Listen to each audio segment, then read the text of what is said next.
voilà gannaaw ba ñu sante yàlla mi nga xam ne moo ñu may wér-gu-yaram may leen ko ba ngeen mën a ñëw tey ci tool bi nga xam ne ñun ñoo ci nekk depuis des années di julli ci sang-sang yi Sayyiduna Muhammad sallallahu alayhi wa sallam tey bés la boo xam ne ñun duñ ko fàtte bés bu mag la ci ñun bés la boo xam ne journalistes yi bàyyi seen soxla di leen gërëm bu baax a baax sant leen gërëm leen bu baax a baax ci li nga xam ni moom ngeen def tey li ngeen gis fii tool la boo xam ni sunuy baay ñoo ko commencé ñun ñu gis ni tool bi dañ ko war a développer parce que dañuy wax ni suuf du fen lépp loo ko jox rek mu delloo la ko donc ci la ñu xalaat daal di taxawal benn taxawaay bu GIE bu tudd Kasana mu jàppale ñu di def liggéey bi ça fait ñaari at ñu ngi béy fii mbéy mi ñu gis ne alhamdulilah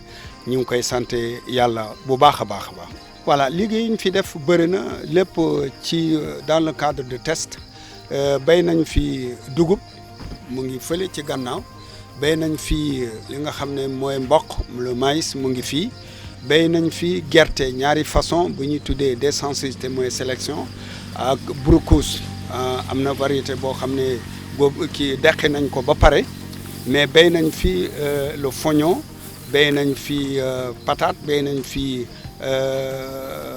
li nga xam ne moom mooy lu bëre daal kon li ñu fi béy alhamdulilah ñu ngi sant yàlla di ñaan yàlla def mu am meññeent bu baax a baax te ñu bokk ko ñun ñëpp. loolu ñuy lim ni boo ko calculer bu gënee tuuti juróom-ñeenti hectares mooy 9 hectares ci la ñuy partagé béy li nga xam ne moom la lim léegi. voilà li ko waral mooy liggéey bi mënoon na passé foofu mais da nga gis ni comme yoruñu dara sunu moyen bopp la ñu yor.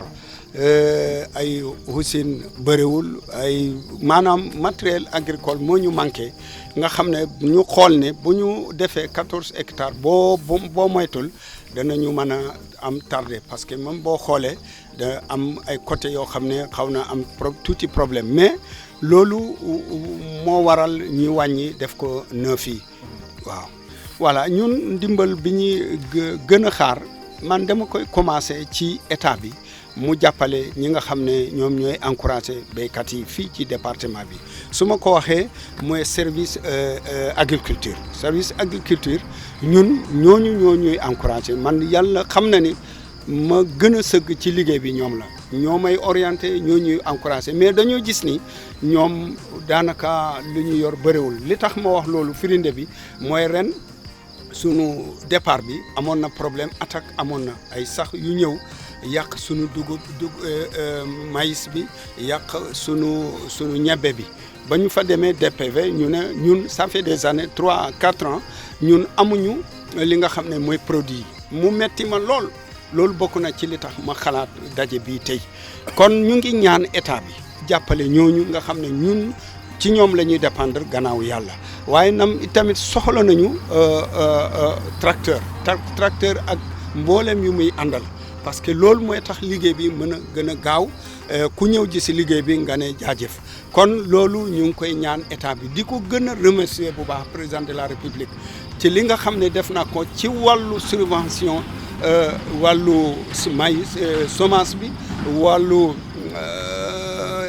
engrais bi ak leneen def na ko wax dëgg yàlla di ko jaajëfal waaye di ñaan mu gën a yokkaat ñun daal soxla nañu lépp loo xam ne danañu gën a jàppale ci liggéey bi ba ñu mën a gaaw parce que ñun bëgguñu yem ci mbéy mi rek waaye bëgg nañu dugg ci leneen lu mel ni dugub l'autosuffisance en riz ñun bëgg nañu cee dugal sunu loxo sunu bopp sunu tànk kon loolu ñu ngi koy ñaan état bi bu ñu ko mënee jàppale incha allah. man fu mu toll nii dama amoon xalaat depuis daaw ma dem fii ci benn dëkk naa ko wax dem naa ba Gambie jënd fa lu tollook ay mètres yu bëre ci mooy barboli yi nga xam ne moom la ñuy tuddee scorpion maa ngi ko gardé parce que lu tax ma ne il faut dama wërale tool bi bu ñu demee ba ndox mi nekk ci àll bi commencé wow rek da nga gis nag yi dañuy ñëw sunu rakk yi ñoo fii nekk léeg-léeg dañ fiy fanaan parce que guddi gi la ñuy ñëw nag boo xam ne kenn du ko yeew guddi la ñuy ñëw boo xëyee ñëw fekk ñu yàq kon loolu tamit bokk na ci li nga xam ne wax dëgg yàlla sunu mettit la incha allah. Nous, on a décidé de faire ces activités, c'est juste pour plusieurs raisons. La première raison, c'est pouvoir avoir une liberté. Quand je dis liberté, c'est une liberté sur le côté alimentaire, c'est une liberté sur le côté financier, c'est une liberté sur le côté sanitaire. C'est pourquoi, vu la vision du chef de l'État, M. le Président Macky Sall, on a vraiment été dans la même veine que ses pensées, c'est-à-dire de retourner à la terre pour avoir cette liberté. Cette année, on a su exploiter 9 hectares sur 14. On avait prévu 14, mais on n'a pas pu arriver aux 14 hectares. Nous nous sommes arrêtés à 9 hectares. Faute de matériel. Il fallait faire une queue au niveau du tracteur. Le tracteur devait venir quitter Bessir. Mais on a fait une queue, on a un peu accusé un retard parce que le tracteur doit quitter Bessir, partir à Djilakon, dans les Kalounaï, quitter Kalounaï, de Djilakon vers Finchok, quitter Finchok, venir ici à Falméré et pouvoir arriver ici. Ils sont arrivés ici saturés. On n'en avait qu'une seule journée. Dans cette journée, ils ont eu une petite panne et cette panne a amputé sur les heures journalières. Donc pratiquement, on n'a pas pu exploiter beaucoup d'espace et ils sont rentrés. Pour nous reprogrammer, ils sont venus encore tardivement. Le reste, on a fait ça avec nos propres moyens, c'est-à-dire les charrues, les houssines, les semoirs et consorts. On n'a pas de matériel, même ce matériel dont j'ai cité, c'est un matériel qui a été utilisé par nos papas. Et on a trouvé un matériel un peu caduc qu'on a essayé de rénover, mais malheureusement ça n'a pas tenu beaucoup. Donc ça n'a pas résisté, j'allais dire, et ça a posé beaucoup de couacs. Oui, aujourd'hui, quand on a fait le tour de ce qu'on a cultivé, en tout cas, on a un grand espoir que ça va, en tout cas la récolte sera bonne. Peut-être qu'il y a un problème ici, que je profite maintenant pour vous le dire, parce que incessamment, les vaches seront libérées dans la brousse et ils vont venir envahir nos champs là. Et quand ils vont envahir nos champs, ça posera problème, parce qu'ils vont manger tout à leur passage. Ces animaux-là nous fatiguent ici. Et dans peu de temps, dans un mois, on va les voir ici. Chaque fois, mon frère là, il est là jusqu'à 4 h du matin pour essayer de surveiller les champs là. Et ça pose problème. Et c'est des animaux domestiques, ce ne sont pas des animaux sauvages. Si c'était des animaux sauvages, peut-être on peut pouvoir nous atteler à pouvoir les fusiller. Mais c'est des animaux domestiques. Nous attendons de l'État un soutien matériel. Le soutien matériel, dans un premier temps, aujourd'hui, c'est le tracteur. C'est le tracteur. Le tracteur accompagné de tous ses accessoires.